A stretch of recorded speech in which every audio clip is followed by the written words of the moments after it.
What I hear from teachers about the Handling Conflict Skillfully lesson is that it's really useful as part of the whole program, but also as a lesson to use individually when conflict arises in the classroom. So if there may be an incident that happened in a school as a whole, and teachers that have access to this lesson or are aware of engaging students in open conversations can use the Handling Conflict Skillfully lesson to create further dialogue around what's happened.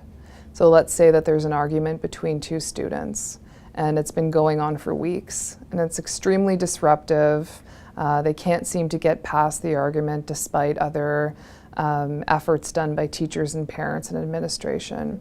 Bringing in a lesson like Handling Conflict Skillfully and starting with exploring the word conflict for what it means to them, engaging them in dialogue around giving examples about conflict in their lives and how it makes them feel and how they tend to behave, can help them then engage with one another in a way that's not so direct, that might help them speak from a place of the emotional impact of conflict, rather than focusing on the situation that creates the conflict. For teenagers in high school settings, that speaking about their emotional experience isn't usually something they're comfortable doing. And for many teens, they don't even have the language ready to explain how they're feeling or why. So starting to develop a language in the classroom around well-being and emotional awareness and mental health, and having those conversations with the classroom as a whole can set the stage for social emotional learning to take place and to deepen emotional intelligence within each and every one of students that they come in contact with. I think educators know better than anyone else that high school isn't only about grading papers and academic achievement.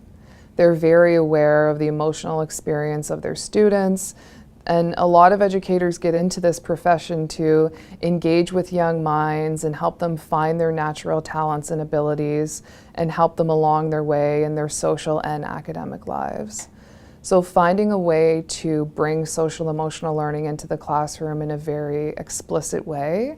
and using practices and activities that step away from the typical academic learning environment and give both students and teachers a moment to connect with one another is a really great way to build community in a classroom. It's a great way to build belonging in a classroom. If we can model ways to reduce stress in our lives by introducing breathing practices or self-care practices of any kind, and be able to talk to our students about how we take care of ourselves, they're going to be better able to take care of themselves as well.